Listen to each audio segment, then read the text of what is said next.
Hello and welcome to New Frontiers on CCTV International. I'm Ji Xiaojun in Beijing, and today we're continuing the story of Mazu, goddess of the sea. Fishermen and sailors in China and across East Asia, in fact, revere Mazu as a sort of patron saint who protects them from the perils of the sea. Now, the story of Mazu begins with a very ordinary girl called Li Mo, who was born in the 10th century to a fisherman's family in Fujian province in southeast China. By the middle period of the southern Song dynasty, some 800 years ago, this young girl had established herself as a fully fleshed goddess. With time, various stories and legends grew up around her, which led to a major transformation in her image from a simple goddess of the sea to the deity representing moral supremacy.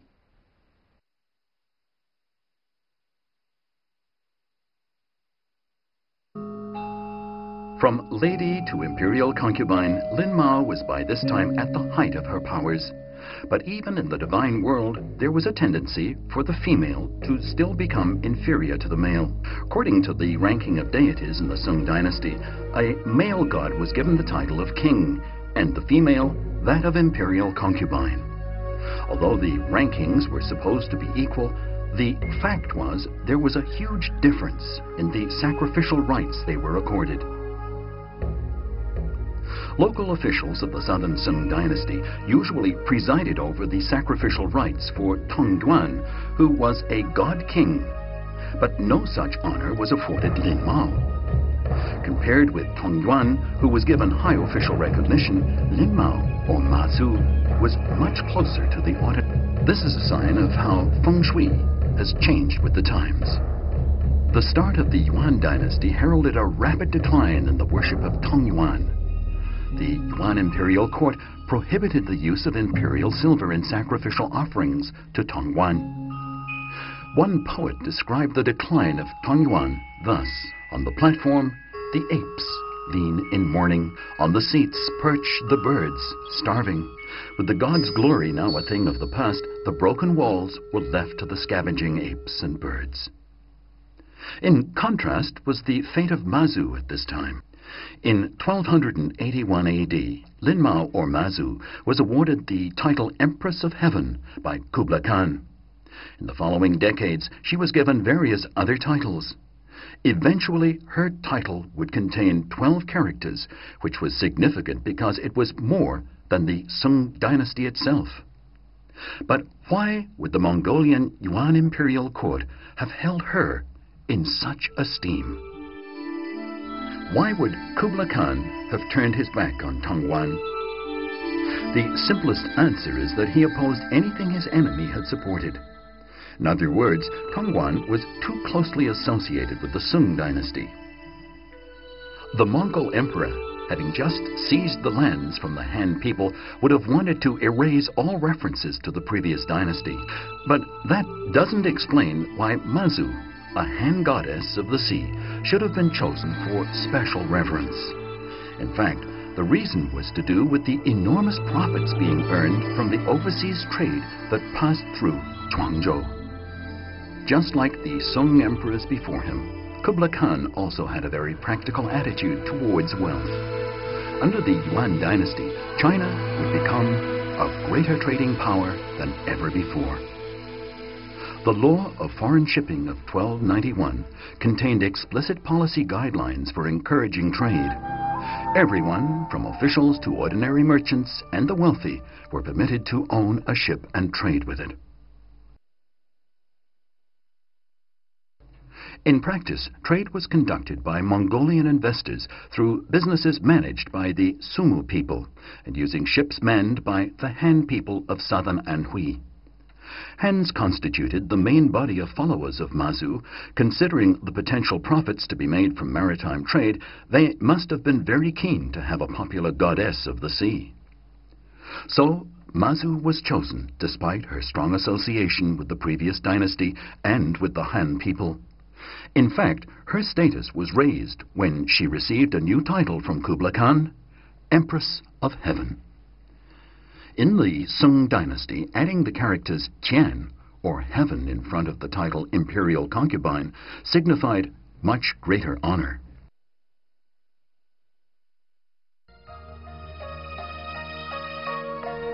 At a Mazu temple in Tianjin in 1329, a special group of people paid homage.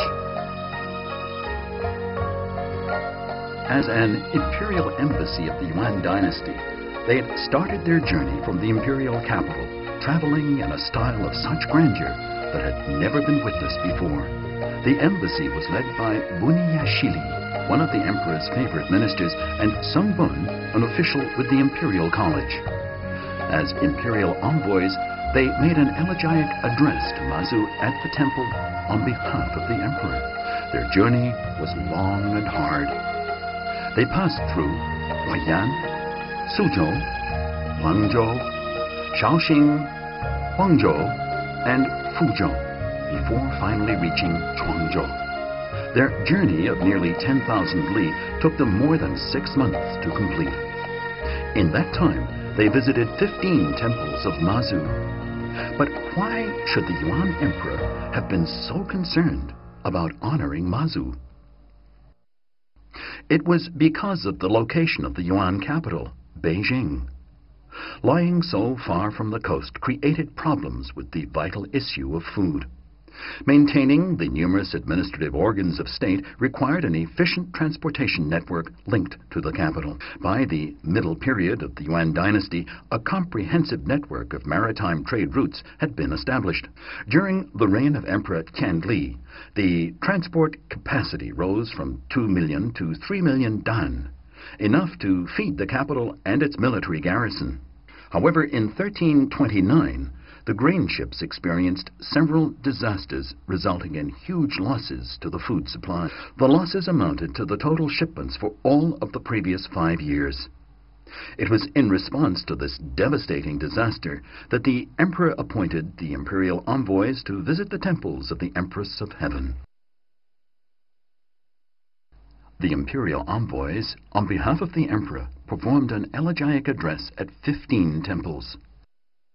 At each temple, the address was different.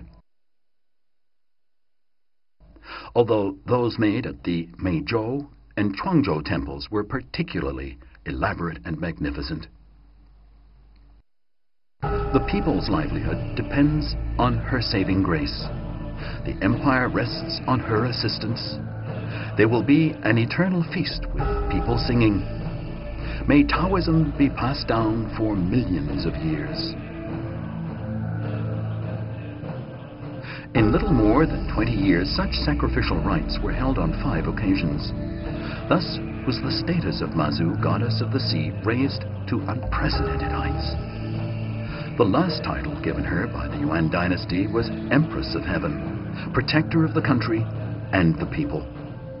Significantly, the title, containing 12 characters, was longer than any title she had previously enjoyed. So Mazu was singled out from the other gods and goddesses and became the acknowledged goddess of the sea.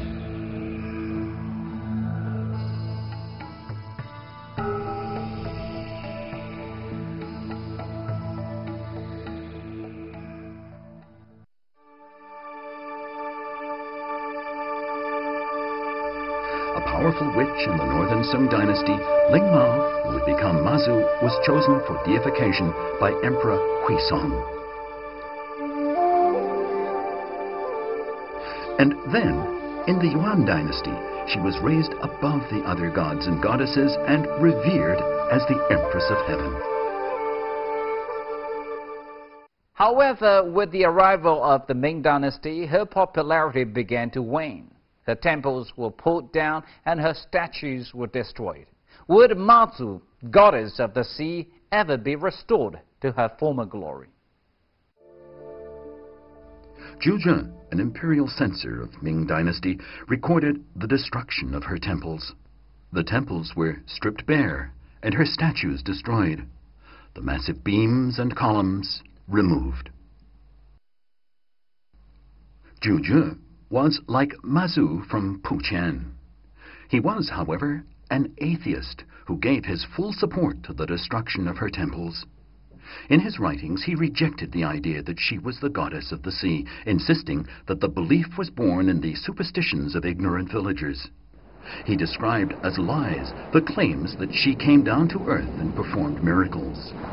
He poured scorn on the whole story of the fisher girl in Mao, who had become Mazu, goddess of the sea.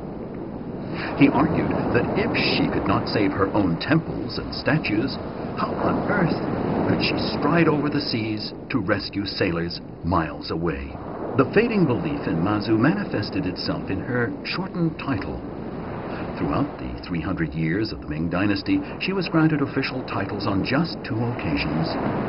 Yet during the several decades of the Yuan Dynasty, she'd been granted new titles 6 times. So what was the cause of the sudden decline in Mazu's popularity in the Ming Dynasty? It was due largely to the policies of Zhu Yuanzhang, who was the founder of the Ming Dynasty, became Emperor Taizu. Zhu Yuanzhang considered the sea of no consequence. His views of the ideal society were based very much on agriculture. Agriculture, he believed, was the foundation of the country and the family. He created the slogan, "Land to the tiller," which signified that everyone should feed themselves. The emperor, as the biggest landlord, owned the land and ruled the country. In such a world, the sea was of no consequence to him.